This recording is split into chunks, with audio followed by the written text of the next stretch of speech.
আসসালামু আলাইকুম। Advanced learning academy math and ইংলিশের পক্ষ থেকে তোমাদের সবাইকে জানাই অনেক অনেক প্রীতি ও অভিনন্দন। আশা করি তোমরা সবাই অনেক ভালো আছো। প্রিয় অষ্টম শ্রেণীর শিক্ষার্থীরা, আজ সমাধান করব তোমাদের 2026 সালের গণিত বইয়ের অনুশীলনী 1 এর প্যাটার্ন যে অধ্যায়টা আছে তার 1 থেকে 6 পর্যন্ত। তো আমাদের 1 নং প্রশ্নে দেওয়া আছে যে নিচের কোন ফলাফলটি 9 দ্বারা বিভাজ্য সংখ্যা। তো এখানে আমি তোমাদের একটা রেফারেন্স দেই, তোমাদের 9 দ্বারা বিভাজ্য সংখ্যা কিভাবে চিনবে। তোমাদের গণিত বইয়ের পৃষ্ঠার সাথে দেখো দেওয়া আছে 9 দ্বারা বিভাজ্য সংখ্যা সংখ্যা নিয়ে খেলা। এর দেখো যে 2 নং যে দেওয়া আছে, এখানে দেখবি দেওয়া আছে 9 দ্বারা বিভাজ্য শর্ত। তো আমি বলে দিচ্ছি 9 দ্বারা বিভাজ্য শর্ত হলো যে কোনো যদি দুইটা অঙ্ক নেই, অঙ্ক কোনগুলা 0 1 2 3 4 5 6 7 8 9, এই 10টা হলো কি অঙ্ক। এখান থেকে যদি আমি দুইটা অঙ্ক নিই আর যদি বড় থেকে দুইটা অঙ্ককে নিয়ে যদি আমি বিপরীত ভাবে সাজায় থেকে ছোট থেকে বড়টা থেকে ছোটটা বিয়োগ করলে বিয়োগ ফলকে 9 দ্বারা ভাগ করলেই ওই সংখ্যাটি 9 দ্বারা বিভাজ্য হবে। দেখো আমাদের এখানে দেখো, আমরা যদি একটা সংখ্যা নিই, ধরো 27, এই 27কে যদি আমি বিপরীত ভাবে লিখি, মানে এটাকে যদি উল্টা ভাবে লিখি, 27কে যদি আমি উল্টা ভাবে লিখি তাহলে হয়ে যাবে 72। আগে 7 লিখলাম, পরে 2 লিখলাম। এখন এই বড়টা থেকে ছোটটা বিয়োগ করব, এখানে বিয়োগ করবো হলো, তা আমরা 7 আছে 12 পাবো, 5 হলে হাতে থেকে 1 1 আর 2 3 3 আছে 7 পাবো, 4 হলে এখন হলো 45। তো 45 আমরা যদি এই 9 দ্বারা 45কে ভাগ করি তাহলে কয়বার যা, 5 9 45, তার মানে হলো নিচে 0। বিভাজ্যের শর্ত কি? বিভাজ্য এই কথাটার অর্থ হলো কোনো কিছুকে যদি আমরা ভাগ করি 9 দ্বারা তাহলে ভাগশেষ কত হবে, 0, অর্থাৎ কোনো কিছু অবশিষ্ট থাকবে না, এটাই হলো বিভাজ্য। মানে যা ভাগ ভাগ করলে যখন নিচে 0 আসবে তখন ওইটা হলো বিভাজ্য। তো দেখো এখানে দেখো 9 দ্বারা বিভাজ্য, আমরা যে কোনো অঙ্ক দুইটা অঙ্ক নিব, নেওয়ার পরে এটাকে আমরা উল্টা ভাবে সাজাবো, সাজিয়ে বড়টা থেকে ছোটটা বিয়োগ করলে যদি 9 দ্বারা আমরা ভাগ দিই তাহলে ভাগশেষ 0 হবে। তা এখানে কিন্তু এখানে দেখো 75 বিয়োগ 57 আছে, অর্থাৎ আমরা যদি 57 নেই আর 57কে যদি আমরা উল্টা ভাবে লিখি তাহলে হবে 75। আর এখন বড় হলো 75, 75 থেকে আমরা 57 বিয়োগ করব। তা আমরা যদি এখানে বিয়োগ করি, 7 আছে 15 পাবো, 8 হলে হাতে থেকে 1 1 এর পাশে 6 6 আছে 7 পাবো, 1 হলে এখন হয় 18। আমরা কিন্তু অবশ্যই 9 দ্বারা যদি 18 কে ভাগ করি তাহলে হবে 9 দুগুণ 18, তার মানে হলো নিচে হবে 0, আর নিচে 0 নামলেই এটা নিঃশেষে বিভাজ্য বা বিভাজ্য। তাহলে এখানে হবে এটা, আমি আর এগুলো বোঝাইতে গেলাম না, যেহেতু তোমাদের বইয়ে উল্লেখ করা আছে যে এই শর্ত পূরণ করলেই অবশ্যই সেটা হবে 9 দ্বারা বিভাজ্য। তাই আমাদের উত্তর কিন্তু ঘ নং অবশ্যই সঠিক। আমরা যদি বড়টা থেকে ছোটটা বিয়োগ করি বিপরীত ভাবে সাজিয়ে তাহলে কিন্তু হয়ে যাবে 9 দ্বারা বিভাজ্য, তাহলে এটা আমাদের সঠিক। তো এরপরে দেখো 2 নং প্রশ্ন দেওয়া আছে ক সংখ্যক ক্রমিক স্বাভাবিক বিজোড় সংখ্যার যোগফল কত। 2 নং প্রশ্নটা সমাধানের জন্য তোমাদেরকে একটা দৃষ্টান্ত দেখায়, যেটা তোমাদের গণিত বইয়ের 2026 সালের পৃষ্ঠা 4 এ দেওয়া আছে যে বিজোড় সংখ্যার যোগফল নির্ণয়। তো বিজোড় সংখ্যার যোগফল নির্ণয় করার যে একটা ডাইরেক্ট একটা সূত্র দেওয়া আছে, দেখো 5 নং পৃষ্ঠাতে, যে কি হবে এখানে হবে হলো ক সংখ্যক ক্রমিক বিজোড় ক সংখ্যক ক্রমিক স্বাভাবিক বিজোড় সংখ্যার যোগফল হলো ক স্কয়ার। তো এটা কিন্তু ডাইরেক্ট সূত্র। তো আমি এরপর আমি তোমাদেরকে বোঝাই দিচ্ছি, দেখো এখানে ক স্কয়ার দেওয়াই আছে, তো এটা কিন্তু আমাদের সঠিক উত্তর। কিন্তু এই জিনিসটা কি এটা আমি তোমাদেরকে একটু বোঝাই। ক সংখ্যক মানে কি, এটা একটা অজানা চল। ক সংখ্যক মানে কি, এটা আমরা যাই কিছু তাই ধরতে পারি, সংখ্যক মানে একটা সংখ্যা। এখন এটা ধরো ক সংখ্যক ক্রমিক, ক্রমিক মানে কি ধারাবাহিক, সিরিয়ালি। ক্রমিক স্বাভাবিক, স্বাভাবিক সংখ্যা কোনগুলো, 1 2 3 মানে শূন্য বাদে 1 2 3 4 5 6 ডট ডট ডট ডট, এগুলো কি সব স্বাভাবিক সংখ্যা। এখন স্বাভাবিক সংখ্যার ভিতরে ক্রমিক স্বাভাবিক সংখ্যা, তো আমি যদি 1 থেকে 5 পর্যন্ত লিখি, 1 একের পরে একের পরে বিজোড় স্বাভাবিক, ক্রমিক মানে কি ধারাবাহিক, একের পরে বিজোড় সংখ্যা কত হবে, 3। তো একের পরে হলো 3, এরপরে সিরিয়ালি যদি যাই আমরা বিজোড় সংখ্যা তাহলে হবে 5। এখন যদি আমরা 1 আর 3 যোগ করি কত হবে, 4, 4 এর সাথে যদি 5 যোগ করি তাহলে কত হবে, 9। এখন এই 9 কে আমরা কিভাবে লিখতে পারি, 9কে অবশ্যই স্কোয়ার করে লিখতে পারি। দেখো ক স্কোয়ার, হ্যাঁ ক স্কোয়ার। তো আমরা ক স্কোয়ার আকারে কি এই 9কে আমরা লিখতে পারি, মানে বর্গের আকারে? অবশ্যই আমরা লিখতে পারি। কিভাবে লিখতে পারি দেখো, 9কে যদি 9 এর বর্গমূল কত? 9 এর বর্গমূল হলো 3। আমরা 3কে যদি স্কোয়ার করি তাহলে কিন্তু এই ক স্কোয়ার আকারে আমরা এটাকে লিখতে পারি। তো এটাই কিন্তু আমাদের সূত্রে উল্লেখ করা আছে যে ক সংখ্যক ক্রমিক স্বাভাবিক বিজোড় সংখ্যার যোগফল হলো ক স্কোয়ার। তো এই শুধু 1, 3 আর 5 কেন, আমরা যাই ধরি না কেন, যদি আমরা 1 আর আরেকটা বিজোড় সংখ্যা নেই, ধরো 2 নিলাম, ধারাবাহিক ভাবে নিতে হবে, না সরি 1 আর যদি 3 নেই তাহলে কত হবে? 4। এখন 4কে কি আমরা স্কোয়ার আকারে লিখতে পারি? অবশ্যই লিখতে পারি। আমরা যদি 2 লিখি তার উপর যদি স্কোয়ার করি তাহলে কিন্তু 4। অর্থাৎ ক সংখ্যক বলতে এখানে বোঝাইছে হইলো অনির্দিষ্ট সংখ্যক। এখানে আমি নির্দিষ্ট কোনো সংখ্যা ধরতে পারি, তবে সেটা অবশ্যই ক্রমিক হতে হবে, অর্থাৎ ধারাবাহিক হতে হবে, এবং সেটা স্বাভাবিক হতে হবে। যেমন ধরো আমি যদি ধরি 1, 3, 5, 7, এগুলো সবগুলা কি? বিজোড়, এবং সবগুলা ক্রমিক অর্থাৎ ধারাবাহিক। এই সবগুলো যদি আমি যোগ করি তাহলে হবে কত? 16। এখন 16কে কি আমি ক স্কোয়ার আকারে লিখতে পারি? ক স্কোয়ার আকারে কি আমি 16কে লিখতে পারি? অবশ্যই। যে সংখ্যাকে আমরা রুট করব, যদি 16কে আমরা বর্গমূল করি বা রুট করি তাহলে কত হবে? 4। অর্থাৎ যে সংখ্যাকে রুট করলে দশমিক আসবে না, একটা পরিপূর্ণ সংখ্যা আসবে, ওই সংখ্যাটাই দশমিকবিহীন যখন একটা সংখ্যা আসবে ওই সংখ্যাটাই অবশ্যই একটা পূর্ণবর্গ সংখ্যা, অর্থাৎ 16 এখানে পূর্ণবর্গ সংখ্যা। এবং একে আমরা কি আকারে লিখতে পারি? 4 স্কোয়ার আকারে লিখতে পারি। ধরো 4 ধরলাম হলো ক, আর 4কে যদি আমরা ক ধরি আর এই স্কোয়ারটা যদি কর উপরে দিই তাহলে কিন্তু ক স্কোয়ার আকারেই প্রকাশ হয়ে গেল। তাহলে সবচেয়ে বড় কথা হলো এটা কিন্তু একটা সূত্রে আছে, ক স্কোয়ার কি? ক সংখ্যক ক্রমিক স্বাভাবিক বিজোড় সংখ্যার যোগফল ক স্কোয়ার। তাই এটা আমাদের উত্তর হবে গ নং। এরপর আমরা সমাধান করব। প্রথম 3টি বিজোড় স্বাভাবিক সংখ্যার যোগফল হলো একটি পূর্ণবর্গ সংখ্যা। তো এতক্ষণ কিন্তু আমরা দেখলাম এগুলো পূর্ণবর্গ সংখ্যা। তো প্রথম 3টি বিজোড় স্বাভাবিক সংখ্যার যোগফল কত হয়? প্রথম 3টি স্বাভাবিক বিজোড় সংখ্যার যোগফল হলো 9। 1, 3 আর 5 যদি আমরা যোগ করি তাহলে 9 হয়। আর 9 কি? এটা একটা পূর্ণবর্গ সংখ্যা? অবশ্যই 9 পূর্ণবর্গ সংখ্যা। কোন সংখ্যা পূর্ণবর্গ সংখ্যা? তোমরা ওই সংখ্যাটাকে, যে সংখ্যাটাকে পূর্ণবর্গ কিনা যাচাই করতে চাও, ওই সংখ্যাটা আমরা ক্যালকুলেটরের সাহায্যে কি করব? রুট করব। আর রুট করার পর দেখব যে দশমিক আসে কিনা। যদি দশমিক না আসে, ধরো 9কে যদি আমরা রুট করি তাহলে কিন্তু এখানে আসবে হলো 3, অর্থাৎ একটা পরিপূর্ণ স্বাভাবিক সংখ্যা আসবে। তাহলে এটাই হলো কি? পূর্ণবর্গ সংখ্যা। পূর্ণবর্গ সংখ্যাতে কখনো কি আসবে না? দশমিক আসবে না রুট করলে। এছাড়াও তুমি আবার একটা যাচাই করতে পারো। কিভাবে? আমরা জানি, ধরো স্বাভাবিক সংখ্যা, আমি একটা তালিকা দেখাই, তোমরা এইভাবে নিজেরাই বের করতে পারবে।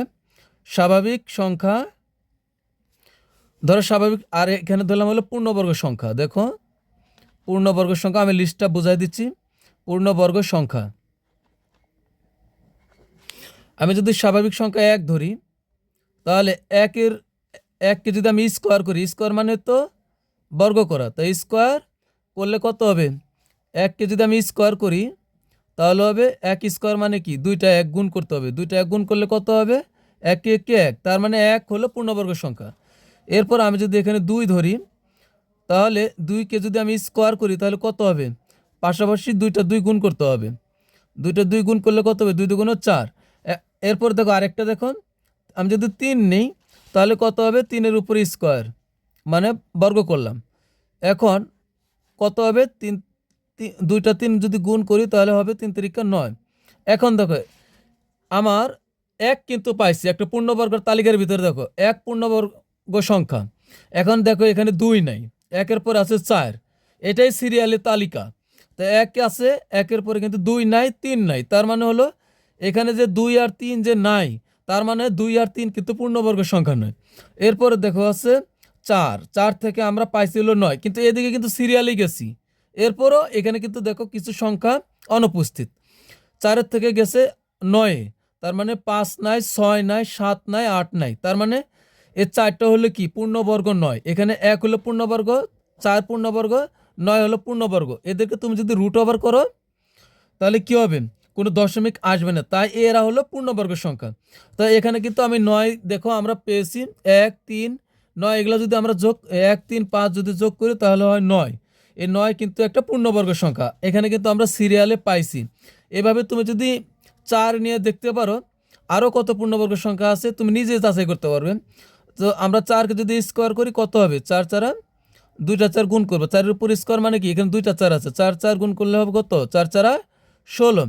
দেখো ওই 9-এর পরের থেকে দেখো অনেকগুলো সংখ্যাই আছে, এগুলা পূর্ণবর্গ নয়, কিন্তু 16 হলো পূর্ণবর্গ। মানে এইভাবে আমরা স্কোয়ার করার পর যেগুলো পাবো ওইগুলো হলো সব পূর্ণবর্গ সংখ্যা। তো আশা করি বুঝতে পারছো। তাহলে কি প্রথম 3টি বিজোড় স্বাভাবিক সংখ্যার যোগফল হলো 9, আর 9 হলো পূর্ণবর্গ সংখ্যা। তা এই 1 নং কিন্তু আমাদের সঠিক।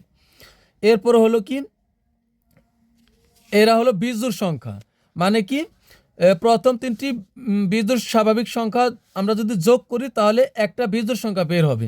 তা দেখো একটা বিজোড় সংখ্যা 3 আর 5 এরা সিরিয়ালে আছে ক্রমিক স্বাভাবিক, এদেরকে যদি আমরা যোগ করি তাহলে কিন্তু হচ্ছে 9। আর 9 কি জোড় না বেজোড়? অবশ্যই 9 বেজোড়। তাহলে কিন্তু আমাদের এই 2 নং সঠিক, 9 হলো একটা বিজোড় সংখ্যা, অর্থাৎ প্রথম 3টি বিজোড় স্বাভাবিক সংখ্যার যোগফল একটি বিজোড় সংখ্যা, এটাও সঠিক। এরপর হলো মৌলিক সংখ্যা। এখন আসো মৌলিক সংখ্যা কি? আমরা জানি মৌলিক সংখ্যা কাকে বলে। মৌলিক সংখ্যা কাকে বলে? মৌলিক সংখ্যা হলো যেই সংখ্যাকে 1 এবং ওই সংখ্যা নিজে ছাড়া অন্য কোনো সংখ্যা দ্বারা নিঃশেষে বিভাজ্য হয় না, ওই সংখ্যাটাই হলো মৌলিক সংখ্যা। যেমন ধরো 17। এই 17কে তুমি যদি ভাগ দাও অন্য কোনো সংখ্যা দিয়ে কিন্তু ভাগ যাবে না, শুধুমাত্র যাবে 1 দিয়ে এবং 17 দিয়ে। তো আমরা কিন্তু জানি যে কোনো সংখ্যাকেই দুইটা সংখ্যা দ্বারা অবশ্যই ভাগ করা যায়। কোন কোন সংখ্যা দ্বারা? 1 এবং ওই সংখ্যা নিজে। কিন্তু এই 17কে শুধুমাত্র আমরা 1 এবং এই 17 ছাড়া অন্য কোনো সংখ্যা দ্বারা ভাগ করতে পারি না, তাই এরা হলো মৌলিক সংখ্যা। তো এখানে দেখো আমরা 1 থেকে 3টা যদি বিজোড় স্বাভাবিক সংখ্যা যোগ করি তাহলে হয় 9। এখন 9 তো বিজোড়, আসলে 9 বিজোড় ঠিক আছে, 9 কি মৌলিক সংখ্যা? 9কে কি 1 দ্বারা ভাগ যায়? অবশ্যই যায়। 2 দ্বারা যায় না, কিন্তু 9 দ্বারা যায়। আবার আরেকটা সংখ্যা আছে কি 3 দ্বারা যায়, তাই এই সংখ্যাটা 9 কিন্তু মৌলিক সংখ্যা নয়। তো 9 বিজোড় সংখ্যা ঠিক আছে, কিন্তু 9 মৌলিক সংখ্যা নয়, কারণ 9কে 1 দিয়েও যায়, 9 দিয়েও যায়, আবার 3 দ্বারাও যায়। যদি 3 দ্বারা না যাইতো তাহলে এটা মৌলিক সংখ্যা হইতো। তাহলে কিন্তু আমাদের কিন্তু 3 নংটা ঠিক নাই, তার মানে এটা মৌলিক সংখ্যা নয়। তো এটা কিন্তু আমাদের ঠিক নয়। তাহলে আমাদের উত্তর কোনটা হবে? এখানে দেওয়া আছে 1 ও 2, তাহলে কিন্তু ক নং সঠিক, আমাদের 1 আর 2 সঠিক। এরপর আমরা সমাধান করব 4 নং প্রশ্নের। দেখো এখানে দেওয়া আছে তালিকার পাশাপাশি 2টি পদের পার্থক্য বের করো এবং পরবর্তী 2টি সংখ্যা নির্ণয় করো। আমরা এখন 4-এর ক নং সমাধান করব। দেখো 4-এর ক নং সমাধান করার জন্য প্রথমে আমরা আগে নাম্বার দেই ক নং। এখন আমরা কি করব? এখানে একটা কিন্তু প্যাটার্ন দেওয়া আছে, মানে প্রদত্ত সংখ্যা কিন্তু একটা প্যাটার্নে আছে। আমরা এই সংখ্যাগুলো লিখব প্রদত্ত সংখ্যাগুলো।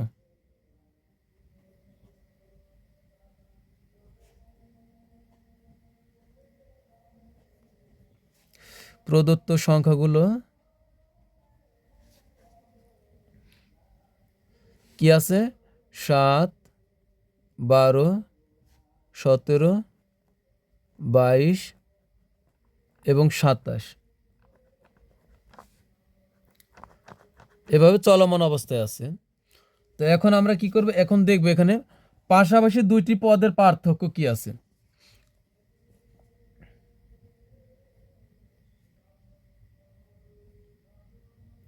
পাশাপাশি দুইটি পদের পার্থক্য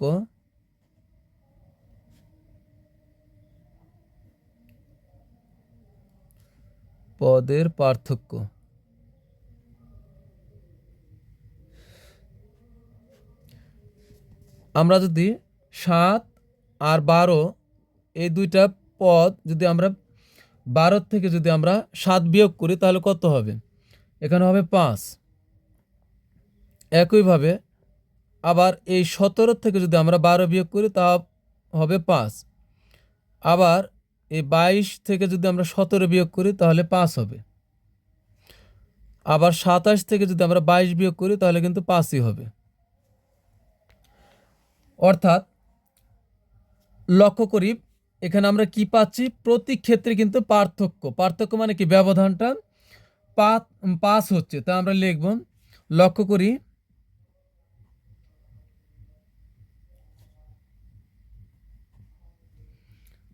প্রতি ক্ষেত্রে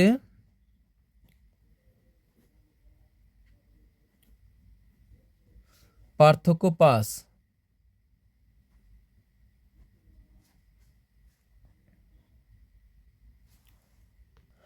তো আমাদের পরবর্তী দুইটি সংখ্যা কি হবে যথাক্রমে? আমরা এই 27-এর সাথে যদি 5 যোগ করি পরবর্তী একটি সংখ্যা পাবো, এবং 27-এর সাথে 5 যোগ করলে কত হবে? 32 হবে। আবার 32-এর সাথে যদি 5 যোগ করি তাহলে হবে 37। তাহলে কিন্তু আমরা দুইটা সংখ্যা পাবো। তো আমরা লিখব, সুতরাং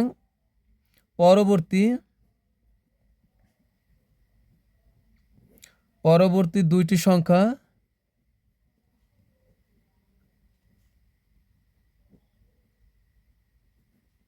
দুইটি সংখ্যা যথাক্রমে কত কত হবে?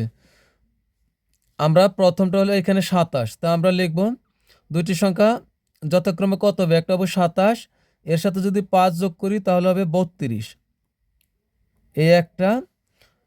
এবং আরেকটা কত হবে? তোমরা এখানে কমা দিয়েও লিখতে পারো। আচ্ছা, আমি এখানে লিখলাম। এবং আরেকটা কত হবে? আরেকটা হবে 32, এর সাথে যদি আমরা আবার যদি 5 যোগ করি তাহলে হবে 37। তো এই দুইটাই কিন্তু আমাদের উত্তর। তো এই দুটাই কিন্তু আমাদের উত্তর, 32 এবং 37, এটা আমাদের উত্তর।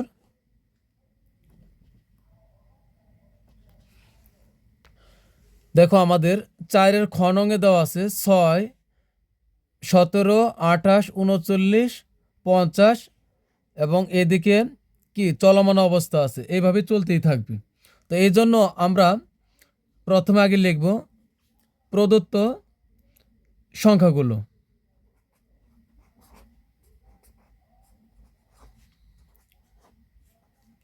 প্রদত্ত সংখ্যাগুলো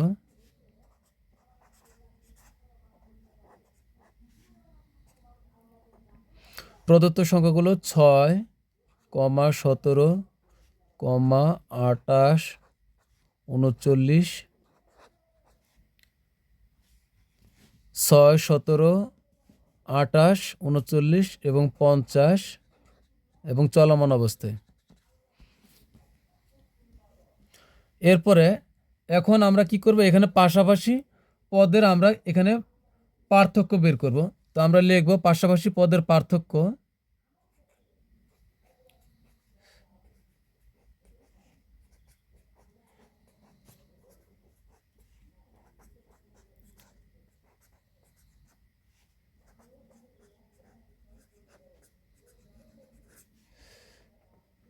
তো আমরা 6 থেকে যদি 17 থেকে যদি 6 বিয়োগ করি তাহলে এখানে হবে 11। আবার 28 থেকে যদি আমরা 17 বিয়োগ করি তাহলে কিন্তু 11ই হবে। 39 থেকে যদি 28 বিয়োগ করি 11ই হবে। অর্থাৎ সব দিক থেকে আমাদের 11ই হবে। তো এখন আমরা কি লিখব? লক্ষ্য করি। আমাদের কিন্তু উদাহরণে ঠিক এভাবেই আছে। তো লক্ষ্য করি প্রতি ক্ষেত্রে পার্থক্য 11।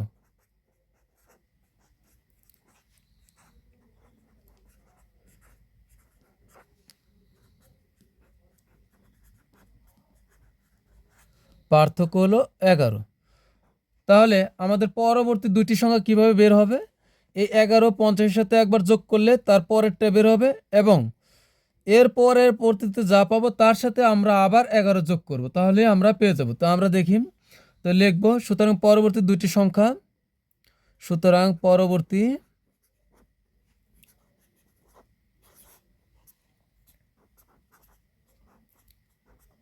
দুটি সংখ্যা যথাক্রমে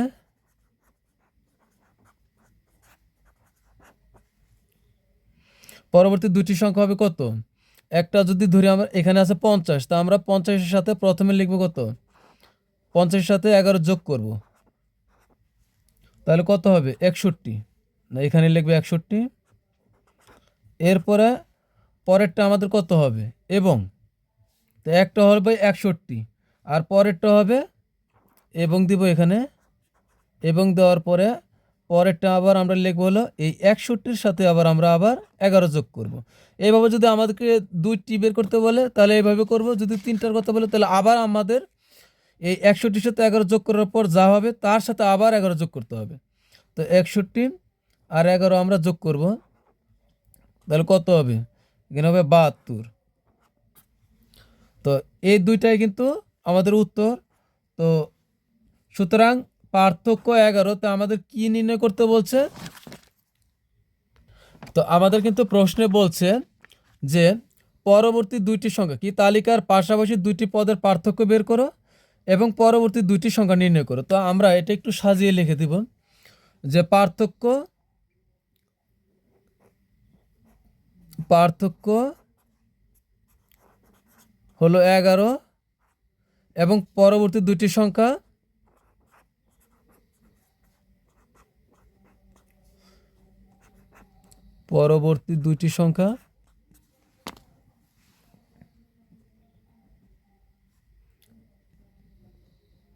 দুইটি সংখ্যা 61 এবং 72। তো এটাই কিন্তু আমাদের উত্তর। তো আমরা লিখবো উত্তর। তো আশা করি তোমরা বুঝতে পারছো। তো এরপর আমরা সমাধান করব হলো 5 নং প্রশ্নের। তো 5 নংয়ে দেওয়া আছে নিচের সংখ্যা প্যাটার্নগুলোর মধ্যে কোনো মিল রয়েছে কি? প্রতিটি তালিকার পরবর্তী সংখ্যা নির্ণয় করো। তো এই অনুশীলনীর অঙ্কগুলো করার জন্য প্যাটার্নের অনেকগুলো ধরন আছে। যেমন এখানে আমরা অঙ্ক করলাম পাশাপাশি দুটি পদের পার্থক্য কিন্তু সবগুলা একই হয়েছে, অর্থাৎ প্রতি ক্ষেত্রে পার্থক্য 5 বের হয়েছে। আবার অনেক সময় পাশাপাশি পদের পার্থক্য ভিন্ন রকমের বের হতে পারে। তো আমাদের কি করতে হবে? প্যাটার্নটা কোনটা কোন ধরনের আগে আমাদের যাচাই করতে হবে। তো এখানে বলছে 5 নঙ্গে বলছে যে নিচের সংখ্যা প্যাটার্নগুলোর মধ্যে কোনো মিল রয়েছে কি, অর্থাৎ এখানে কিন্তু দুইটা সংখ্যা প্যাটার্ন দেওয়া আছে যে ক আর খ। এখন এদের মাঝে কোনো মিল রয়েছে কিনা এটা আমাদের বের করতে হবে, এটা আমাদের কথা দ্বারা প্রকাশ করতে হবে। আর প্রতিটি তালিকার পরবর্তী সংখ্যা নির্ণয় করো। এখানে 13 পর্যন্ত আছে, এর পরবর্তী সংখ্যাটা কী হবে এটা আমাদের বের করতে হবে। এখানে 11 আছে, পরবর্তী সংখ্যাটা কত হবে এটা আমাদের বের করতে হবে। তো আগে আসো আমরা এখানে একটা জিনিস আগে আমরা যাচাই করি। দেখো, আমি তোমাদের বোঝার সুবিধার জন্য আমি রাফে বোঝাচ্ছি। দেখো, আমাদেরকে বলছে যে নিচের সংখ্যা প্যাটার্নগুলোর মধ্যে কোনো মিল রয়েছে কিনা। এই ক আর খ যে প্যাটার্নটা দেওয়া আছে এদের মাঝে কোনো মিল রয়েছে কিনা এটা আমরা দেখব। দেখো, আমরা যদি পাশাপাশি পদের পার্থক্য বের করি, দেখো যদি আমরা এই 1-এর থেকে এই 1 বিয়োগ করি তাহলে হয় 0। আবার এই 2-এর থেকে যদি 1 বিয়োগ করি তাহলে কত হবে? 1। আবার এই 3-এর থেকে যদি 2 বিয়োগ করি তাহলে হবে 1। আবার 5-এর থেকে যদি আমরা এই 3 বিয়োগ করি তাহলে হবে 2। 13 থেকে 8 বিয়োগ করলে কত হবে? হবে 5। আবার এখানে আমাদের একটা বাদ পড়ছে। দেখো, 8-এর থেকে যদি 5 বিয়োগ করি তাহলে হবে এখানে 3। তো এখন আমরা এই 4 থেকে যদি 4 বিয়োগ করি হবে 0, 5 থেকে 4 বিয়োগ করলে হবে 1, এরপর 6 থেকে যদি 5 বিয়োগ করি তাহলে হবে 1, আবার 8 থেকে 6 বিয়োগ করলে হবে 2, 8 থেকে যদি 11 থেকে 8 বিয়োগ করলে হবে 3। দেখো এদের পার্থক্য, নিচের পার্থক্য দেখো, পাশাপাশি পদের যে পার্থক্য আছে নিচে দেখো, এখানে 0 0 1 1 2 3, 0 1 1 2 3, অর্থাৎ এর পরবর্তীতে যদি আরেকটা ঘর বের হতো তাহলে এখানেও 5ই বের হতো। অর্থাৎ এখানে পাশাপাশি পদের যে পার্থক্য এটা কিন্তু মিল আছে। দেখো এখানে পদ দেওয়া আছে 1 2 3 4 5 6 7, আর এখানে দেওয়া আছে 1 2 3 4 5 6। যদি আরও একটা দেওয়া থাকতো তাহলে অবশ্যই এখানে 5ই বের হতো। অর্থাৎ এদের যে পদের পার্থক্য সব কিন্তু এক। তাই আমরা শুধুমাত্র এটা কিছু করতে হবে না, শুধুমাত্র আমরা কথায় প্রকাশ করব যে 5 নংয়ের উত্তর আমরা শুরু করি। তো সমাধানে আমরা শুধু লিখব প্রথমে হ্যাঁ কি আছে, পাশাপাশি দুটি, এদের আমাদেরকে জিজ্ঞাসা করছে এদের মধ্যে কি কোনো মিল রয়েছে কি, তা আমরা লিখব হ্যাঁ। এরপরে লিখব হলো প্রদত্ত সংখ্যা প্যাটার্নগুলোর মধ্যে পাশাপাশি প্রদত্ত সংখ্যা প্যাটার্নগুলোর মধ্যে, এখানে যেভাবে আছে ওইভাবেই লিখব, খালি হ্যাঁ দিব, এখানে নিচের এখানে হ্যাঁ দিব। প্রদত্ত সংখ্যা প্যাটার্নগুলোর মধ্যে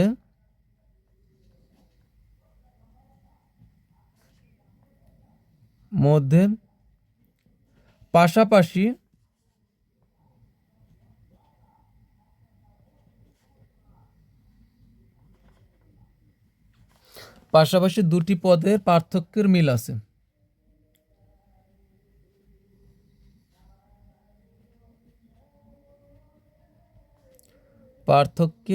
আছে।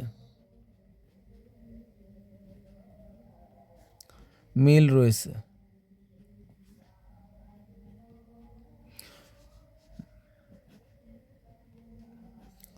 তো এরপরে আমরা এই যে 5-এর যে ক নং আছে, আমরা ক নং সমাধান করব। ক নং এ ক আর খতে কি করতে হবে, আমাদের পরবর্তী আরও একটি করে সংখ্যা আমাদের নির্ণয় করতে হবে। তো এর জন্য আমরা দেখো একটা উদাহরণ আছে তোমাদের বইয়ে, এই উদাহরণের মতো করেই আমরা করব।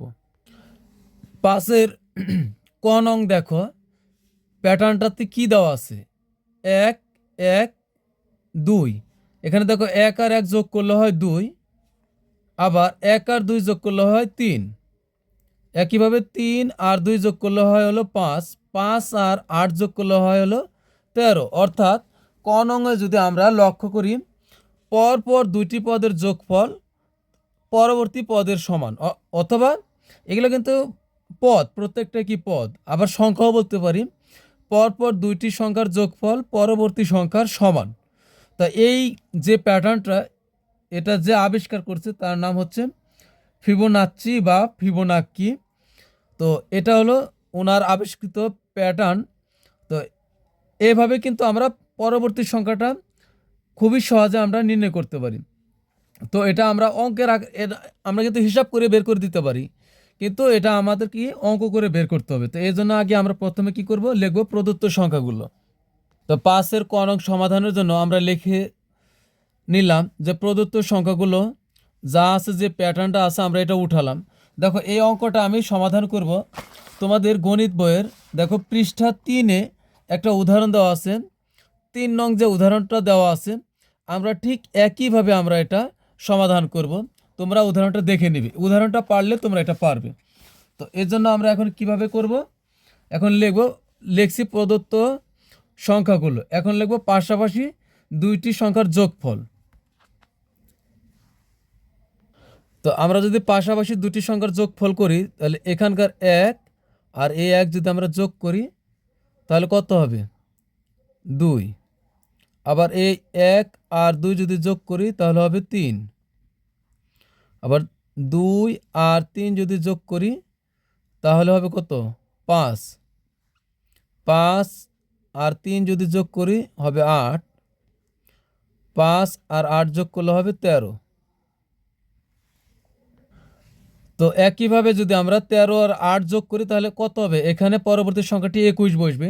তো আমরা এখানে বসাবো না, আমরা নিচে একটু কথা লিখব যে প্রদত্ত সংখ্যাগুলো একটি প্যাটার্নে লেখা রয়েছে, অথবা আমরা এটা লিখলেও হবে যে লক্ষ্য করি পরপর দুইটি সংখ্যার যোগফল পরবর্তী সংখ্যাটির সমান। তা আমরা লিখব প্রদত্ত সংখ্যাগুলো একটি প্যাটার্নে লেখা হয়েছে। এখানে কিন্তু একটা প্যাটার্ন অবলম্বন করতেছে, মানে একটা ধারাবাহিকতা অবলম্বন করতেছে। তো এবং কি আর কি লিখব? পরপর দুইটি পদের পার্থক্য, পরপর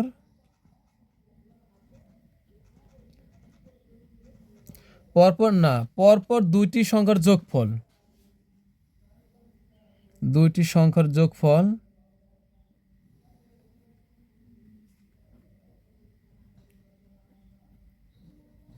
যোগফল পরবর্তী সংখ্যাটির সমান।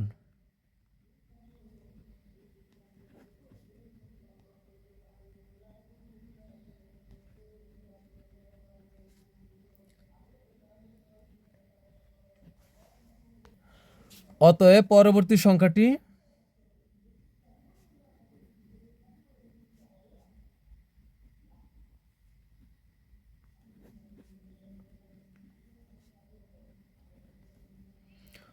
পরবর্তী সংখ্যাটি হবে কত হবে? এই 8 আর 13 আমরা যোগ করে দিব। 8 যোগ 13 হবে কত? 21। তো এটাই কিন্তু আমাদের 5-এর ক নং এর উত্তর। এরপর আমরা সমাধান করব হলো 5-এর খ নং। আমাদের এরপর 5-এর খ নং প্রশ্নে দেওয়া আছে যে 4, 4, 5, 6, 8, 11 এবং এরপর কি চলমান অবস্থায় আছে। তো এটাও আমাদের কি করতে হবে? কর মতোই পরবর্তী সংখ্যাটি আমাদের বের করতে হবে। তো এর জন্য আগে আমাদের কি করতে হবে? প্রদত্ত সংখ্যাগুলো আগে লিখতে হবে। তো আমরা লিখলাম প্রদত্ত সংখ্যাগুলো যা আছে আমরা ওই প্যাটার্নটা আগে লিখে নিব। লেখার পরে এখন এখানে দেখব যে পাশাপাশি পদের কি পার্থক্য কি আছে। তো এখানে আমরা পাশাপাশি পদের কিন্তু এই কর মতো কিন্তু যোগ করলে হবে না। পাশাপাশি পদ দুটি পাশাপাশি দুটি সংখ্যার যোগফল কিন্তু হবে না। এটা আমাদের করতে হবে পাশাপাশি দুটি পদের পার্থক্য বের করতে হবে। তো আমরা যদি পাশাপাশি দুটি পদের পার্থক্য বের করি তাহলে এই দ্বিতীয় পদ থেকে যদি প্রথম পদ বিয়োগ করি তাহলে 4 থেকে 4 বিয়োগ করলে হবে 0। এরপরে 5 থেকে আমরা 4 বিয়োগ করব তাহলে হবে 1। এই 6 থেকে যদি 5 বিয়োগ করি তাহলে হবে 1। আবার এই 8 থেকে যদি 6 বিয়োগ করি হবে 2। 11 থেকে যদি 8 বিয়োগ করি তাহলে হবে 3। তো এখানে কিন্তু আমরা একটা বিষয় লক্ষ্য করছি যে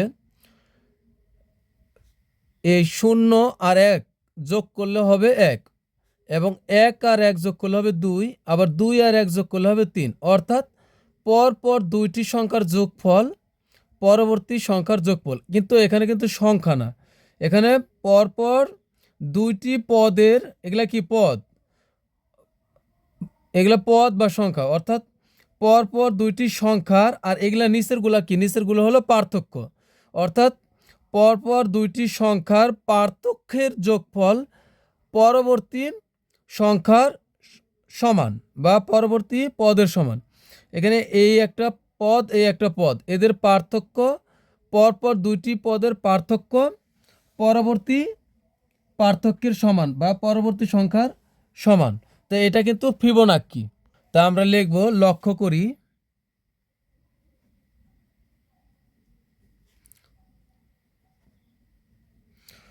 করি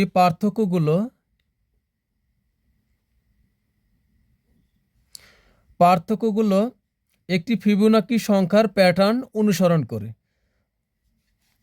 পার্থক্যগুলো একটি ফিবোনাক্কি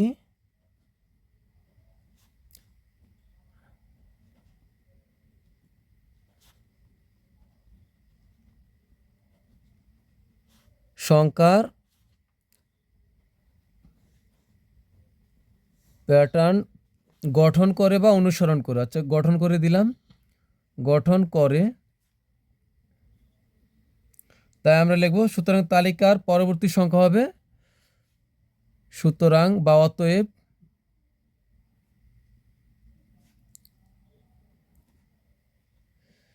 তালিকার পরবর্তী সংখ্যা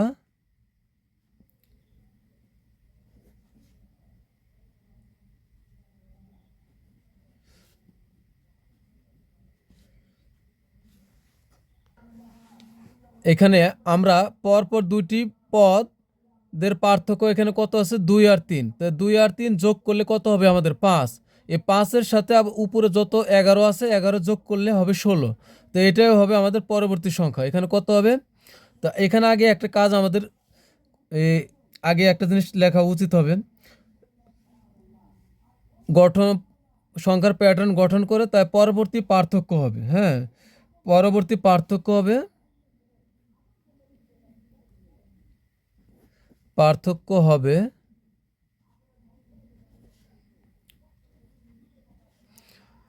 পরবর্তী পার্থক্য 2 আর 3 যোগ করলে হবে কত, 5, এটা হবে পরবর্তী পার্থক্য।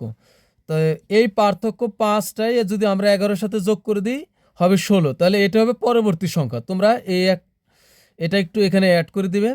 তো অতএব তালিকার পরবর্তী সংখ্যা হবে এই 5 আর উপরের হলো এই 11, তো যোগ করলে হবে 16, তো এটাই কিন্তু উত্তর। তো এরপরে আমরা সমাধান করব পরের অনুশীলনী 1-এর 6 নং প্রশ্নটিতে দেওয়া আছে 5, 13, 21, 29, 37 এবং চলমান অবস্থায় আছে এভাবেই। যদি তাই হয় তাহলে আমাদেরকে এর নিচের 3টা প্রশ্ন সমাধান করতে হবে।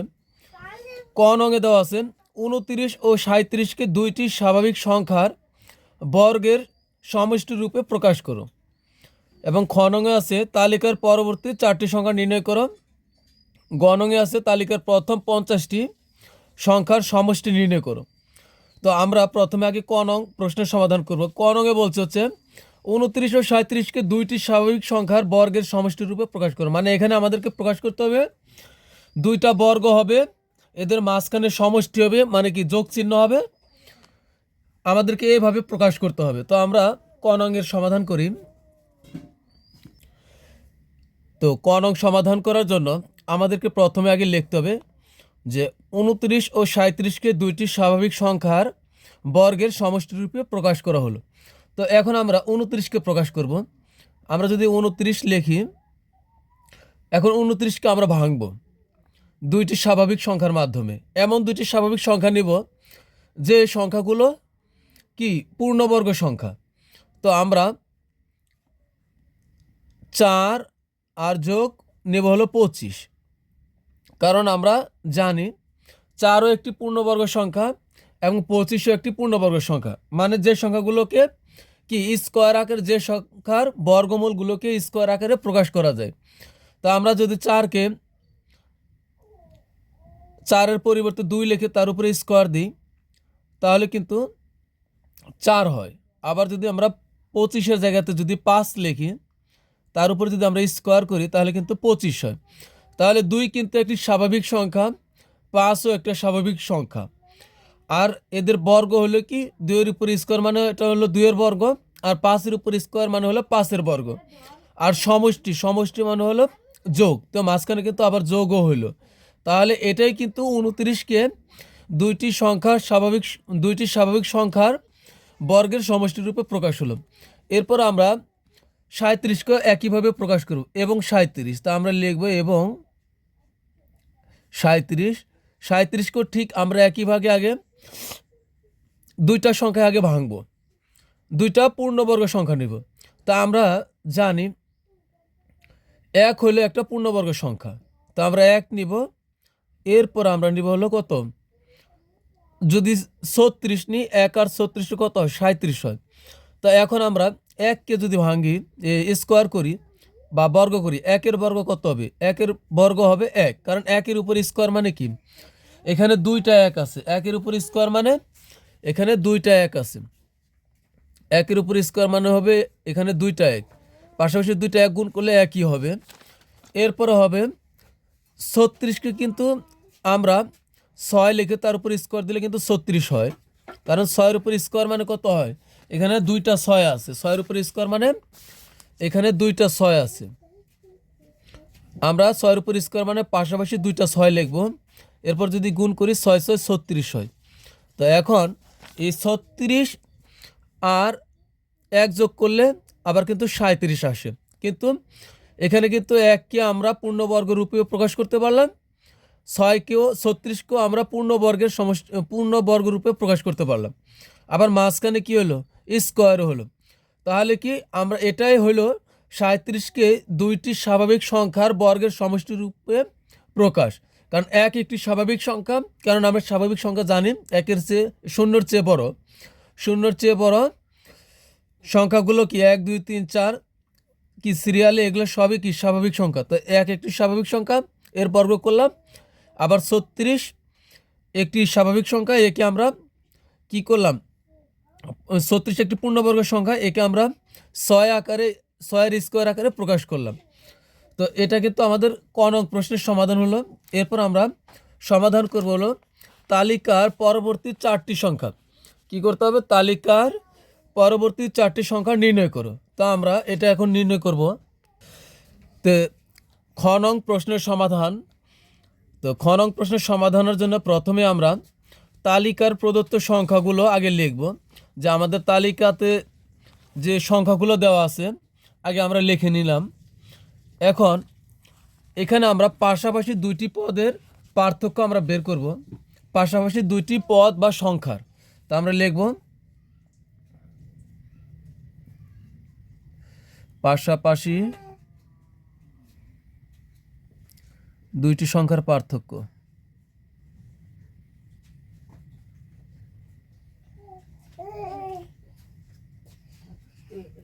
পার্থক্য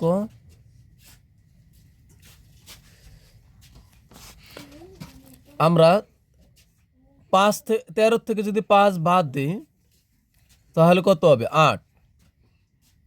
আবার 21 থেকে যদি আমরা 13 বিয়োগ করি তাহলে হবে 8।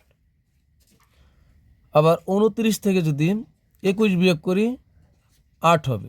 37 থেকে যদি 29 বিয়োগ করি তাহলেও 8 হবে। অর্থাৎ এই প্রত্যেকটা পদের সাথে যদি 8 করে যোগ করা যায় তাহলে কিন্তু পরবর্তী পদটা চলে আসে, মানে 5-এর সাথে 8 যোগ করলে 13 হবে, আবার 13-এর সাথে 8 যোগ করলে 21, 21-এর সাথে 8 যোগ করলে হয় 29, 29-এর সাথে 8 যোগ করলে 37 হতো। একইভাবে আমরা 37-এর সাথে যদি 8 যোগ করি তাহলে কিন্তু পরবর্তী সংখ্যাটা পাবো। এভাবে প্রতি ক্ষেত্রে 8 করে যোগ করলে পরবর্তী সংখ্যাটি পাওয়া যাবে। তা আমরা লিখব, সুতরাং যেহেতু আমাদেরকে বলছে পরবর্তী 4টি সংখ্যা নির্ণয় করতে, তা আমরা লিখব, সুতরাং পরবর্তী 4টি সংখ্যা হলো। তো এখানে কিন্তু একটা ব্যাপার লক্ষণীয়, যে আমাদের যে পার্থক্যটা পাওয়া যাবে এই পার্থক্যটাই কিন্তু এই উপরের সংখ্যার সাথে যোগ করলে পরবর্তী সংখ্যাটি পাওয়া যাবে। তো আমরা যেহেতু আমাদেরকে বলছে পরবর্তী 4টি সংখ্যা নির্ণয় করো, তা আমরা লিখবো, সুতরাং পরবর্তী 4টি সংখ্যা হলো সর্বশেষে কত আছে, 37। তা আমরা লিখবো হলো 37 যোগ হলো 8 হবে হলো 45। এরপরে আমরা এই 45 আবার এখানে আনবো, 45 যোগ 8 হবে 53। তাহলে কিন্তু আমাদের দুইটা হয়ে গেল। আবার 53 যোগ 8, 8 আর 3 61। এরপর আমরা 61-র সাথে আবার পুনরায় যোগ করবো 8, তাহলে হবে 69। সুতরাং তালিকার পরবর্তী 4টি সংখ্যা হলো 45, 53, 61 এবং 69। তো আমরা কিন্তু সবশেষে লিখে দিব যে সুতরাং তালিকার পরবর্তী 4টি সংখ্যা হলো 45, 53, 61 এবং 69, এগুলো কমা দিয়ে লিখে দিব। তো এরপর আমরা সমাধান করব গ নং প্রশ্নের। গ নংয়ে আমাদের বলছেন তালিকার প্রথম 50টি সংখ্যার সমষ্টি নির্ণয় করো। তো দেখো গ নং প্রশ্নে আমাদের যেভাবে দেওয়া আছে যে তালিকার প্রথম 50টি সংখ্যার সমষ্টি নির্ণয় করো। তো এই জন্য প্রথমে আমরা আগে কি করব, প্রথমে আগে আমরা প্রদত্ত সংখ্যা, যে প্রদত্ত সংখ্যাগুলো আগে লিখে নেব। তো আমরা লিখব আগে প্রদত্ত সংখ্যাগুলো হলো কত, 5, 13, 21, 29, 37। আমরা আগে এটা লিখে নিলাম। এরপরে আমরা কি করব, এখানে প্রথম সংখ্যা বের করব, প্রথম সংখ্যা লিখব একটা সূত্রের মতো করে। তো প্রথমে লিখব প্রথম সংখ্যা,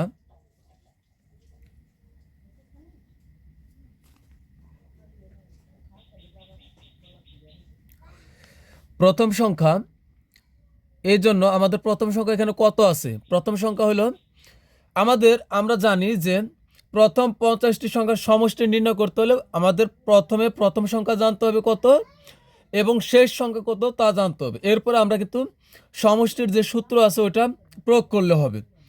তো সমষ্টির সূত্র কি, দেখো তোমাদের গণিত বইয়ের 4 নং পৃষ্ঠাতে সমষ্টি একটা সূত্র দেওয়া আছে।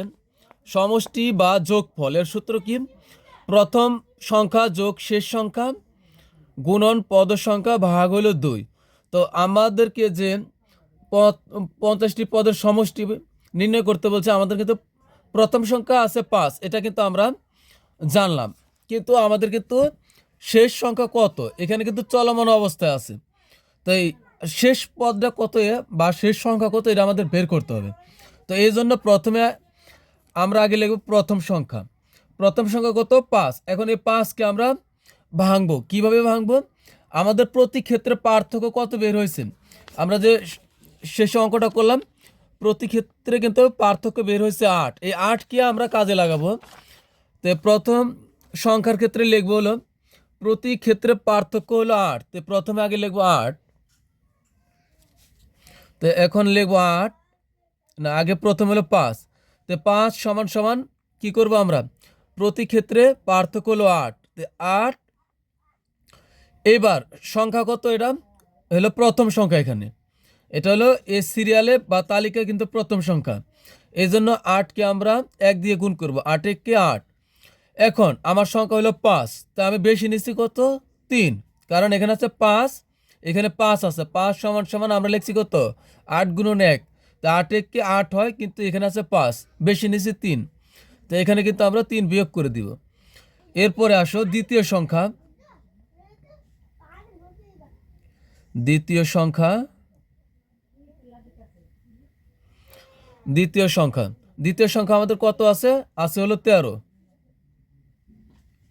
এখন আমরা এখানে 8-এর 8ই রাখবো, মানে এই সিরিয়ালে যাবে প্রত্যেক ক্ষেত্রে পার্থক্য যা এখানে তাই থাকবে, এটার কোনো পরিবর্তন নাই।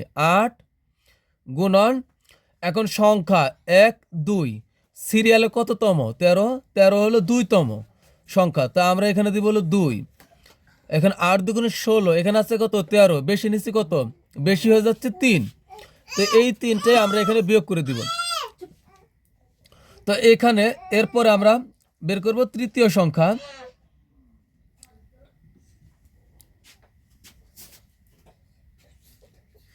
তৃতীয় সংখ্যা, তৃতীয় সংখ্যা মানে কি, সিরিয়ালে 3 নম্বর, 1 2 3 নম্বর হলো 21।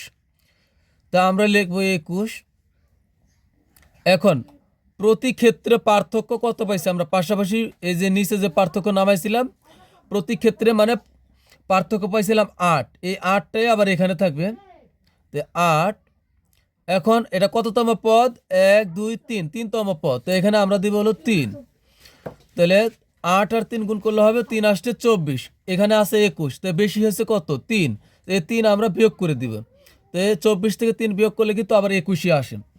তো এখানে দেখো আমি তোমাদেরকে একটা কথা বলে রাখি, এইভাবে করার সময় এই যে আমরা একটা ধাপে ধাপে অতিক্রম করতেছি, এখানে কিন্তু এই পার্থক্য যা প্রতি ক্ষেত্রে তাই কিন্তুই থাকবে, এখানে কোনো পরিবর্তন হবে না। আবার শেষে দেখো প্রতি ক্ষেত্রে কিন্তু -3 বের হচ্ছে, এটাতে কিন্তু পরিবর্তন হলো না, শুধু পরিবর্তন হচ্ছে দেখো এদিকে সিরিয়ালে কততম পদ, 1তম, পরেরটা 2তম, পরেরটা 3তম, একইভাবে যদি এভাবে চলতে থাকে তাহলে কিন্তু আমরা 50তম পদ পেয়ে যাব। এই হারে যদি চলতে থাকে তা আমরা এখানে লিখব। তো একইভাবে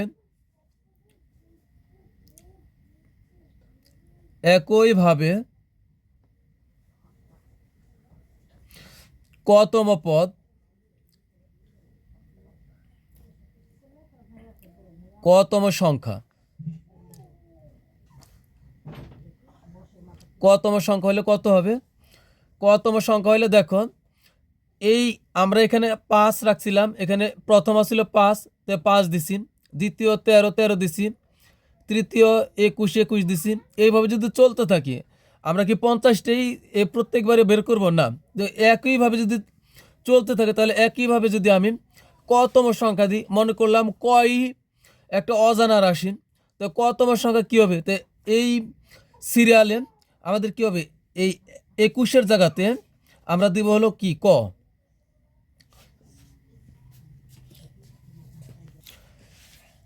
সরি, 21-এর জায়গাতে না, এখন এখানে হলো প্রতি ক্ষেত্রে পার্থক্য হলো 8, তো 8ই থাকবে।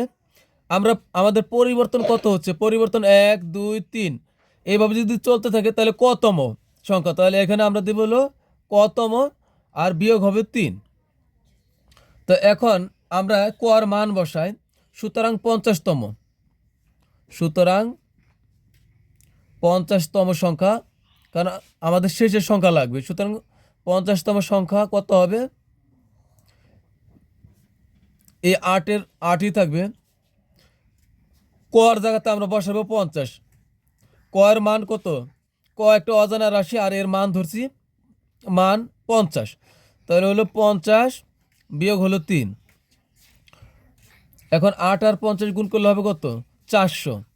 তো আমরা লিখবো 400 বিয়োগ হলো 3 সমান 400 থেকে 3 বিয়োগ করলে হবে 397। তো 400 থেকে 3 বিয়োগ করলে আমাদের 397 হয়। তাহলে কিন্তু আমরা দুটাই পেয়ে গেলাম। প্রথম সংখ্যা হলো 5, আর 50তম সংখ্যা হলো 97। মানে 50তম মানে কি? শেষতম। যেহেতু 50 পর্যন্ত বলছে, তাহলে 50ই এখানে শেষতম সংখ্যা। তো এখন কিন্তু আমরা সূত্র প্রয়োগ করতে পারি। তো এখন আমরা খুব সহজেই প্রথম 50টি সংখ্যার সমষ্টি বা যোগফল নির্ণয় করতে পারি। তো আমরা কিন্তু জানি, বইয়ে একটা সূত্র দেওয়া আছে, আমরা জানি সমষ্টি সমান প্রথম সংখ্যা যোগ শেষ সংখ্যা গুণন পদ সংখ্যা ভাগ হলো 2। তো এখানে সমষ্টি দিতে পারবো, আবার যোগফলও দিতে পারবো। তো এখানে আমরা কিন্তু প্রথম সংখ্যা পেয়েছি হলো, দেওয়ায় আছে 5, তা আমরা বসাবো হলো 5। শেষ সংখ্যা পাইছি হলো 397, তো বসাবো হলো 397। এরপরে হলো পদ সংখ্যা কত? পদ সংখ্যা পাইছি হলো 50। এরপর আমাদের পদ সংখ্যা এখন কত আছে? পদ সংখ্যা কিন্তু প্রথম 50টি পদ বলছে, তো এখানে দিব পদ সংখ্যা হলো 50 ভাগ হলো 2/2। এখন এই 2 দ্বারা যদি আমরা 50কে কাটি, তাহলে হবে কত? 25। আর এখানে হবে 397, আর 5 যোগ করলে হবে 402। 402 গুণ এখানে থাকে হলো 25। তো 25 আর 402 গুণ করলে কত হবে? আমরা এটা গুণ করে দেখব কত হয়। আমাদের গুণ করলে হবে 10,050। তো আমরা 10,050, তো এটাই কিন্তু আমাদের উত্তর। তো লিখব, সুতরাং তালিকার প্রথম 50টি সংখ্যার সমষ্টি 10,050। তো এইভাবে আমরা লিখে দিব যে সুতরাং তালিকার প্রথম 50টি সংখ্যার সমষ্টি হলো 10,050। তো এই অঙ্কটা তোমাদেরকে আমি আরেকটু বুঝিয়ে দিচ্ছি। দেখুন, প্রথমে আমরা প্রদত্ত সংখ্যাগুলো লিখলাম, এরপরে আমরা প্রথম সংখ্যা যা দেওয়া আছে এই অনুপাতে আমরা 50তম সংখ্যাটা বের করে নেব। তো প্রথম সংখ্যা কত আছে? 5। তো লিখব 5 সমান সমান প্রতি ক্ষেত্রে আমরা পার্থক্য যা পেয়েছিলাম, তো ওই পার্থক্যটা এখানে বসাইলাম 8। তো 8-এর সাথে কততম পদ বা কততম সংখ্যা? 5 হলো 1তম সংখ্যা, তাই বসাইলাম হলো 1। প্রতি ক্ষেত্রে পার্থক্য 8-এর সাথে 1 গুণ করলে 8 একে 8। এই এখন এখানে আছে 5, তো বেশি নিচে 3, তো 3 আমরা বিয়োগ করে দিলাম। তো 8 একে 8, 8 থেকে 3 বিয়োগ করলে হবে 5, এই 5 মিলে গেল। এরপরে দ্বিতীয় সংখ্যা আছে হলো 13 সমান এই প্রতি ক্ষেত্রে পার্থক্য যা আছে তাই থাকবে 8। এখন কততম সংখ্যা? সিরিয়ালে 1, 2তম সংখ্যা হলো 13। তো 8-এর সাথে 2 গুণ, 8 2 16, এখানে আছে 13, তো বেশি নিচে কত? 3, তো বিয়োগ করে দিলাম হলো 3, তো 16 থেকে 3 বিয়োগ করলে হবে 13। এরপরে তৃতীয় সংখ্যা কত আছে? তৃতীয় সংখ্যা আছে 21। তাহলে লিখবো 21 সমান পার্থক্য প্রতি ক্ষেত্রে 8, 8ই থাকবে। এখন এখানে 21 কততম সিরিয়ালে আছে? 1 2 3তম সিরিয়ালে দিব 3। তো 8 আর 3 গুণ করলে 3 আসছে 24, কিন্তু এখানে আছে 21, বেশি বেশি হয়েছে কত? 3। তো আমরা 3 বিয়োগ করে দিলাম। তো একইভাবে যদি চলতে থাকে এভাবে, তাহলে একইভাবে যদি চলতে থাকে তাহলে আমরা একটা অজানা চলক ধরি ক। তো একইভাবে কতম সংখ্যা কত হবে? কতম সংখ্যা হবে এই প্রতি ক্ষেত্রে পার্থক্য যা তাই, আর সংখ্যা হবে কত? কতম। তো এখানে কিন্তু প্রত্যেকটা সংখ্যায় কিন্তু গুণ হচ্ছে পার্থক্যের সাথে। তাহলে কতম সংখ্যা, ক একটা অজানা চলক, এটা একটা সংখ্যা। তো 8 গুণন হবে ক, এর থেকে বিয়োগ করবো হলো 3। সুতরাং কর মান যদি এখন আমরা 50 বসাই তাহলে কি দাঁড়াবে? সুতরাং 50তম সংখ্যা হবে 8 গুণন কর মান হলো 50, তো বিয়োগ 3, 8 50 হলো 400, 400 থেকে 3 বিয়োগ করলে হয় 397। তা আমরা জানি এখন কিন্তু সহজেই, খুব সহজে আমরা সমষ্টি নির্ণয় করতে পারবো। এখানে সমষ্টি লিখলে হবে, যোগফল লিখলে হবে, অথবা তোমরা যদি চাও যে সূত্র লিখবে না তাও কোনো সমস্যা নাই, শুধুমাত্র সমষ্টি দিয়ে এই মানগুলো বসাই দিলে হবে। তো আমরা জানি সমষ্টি সমান প্রথম সংখ্যা যোগ শেষ সংখ্যা গুণন পদ সংখ্যা, অথবা তোমরা প্রথম পদ যোগ শেষ পদ গুণন পদ সংখ্যা লিখলে হবে ভাগ 2, অথবা তোমরা এটা না লিখলেও চলবে, শুধুমাত্র এই মানগুলো বসাই দিলেও হবে। তো মান বসাই দিলাম আমরা একইভাবে। প্রথম সংখ্যা 5, শেষ সংখ্যা হলো 397, গুণন হলো পদ সংখ্যা হলো 50, তা ভাগ 2/2। এখন এই 2 দ্বারা 50 কাটলে হবে 25, আর 397 আর 5 যোগ করলে হবে 402।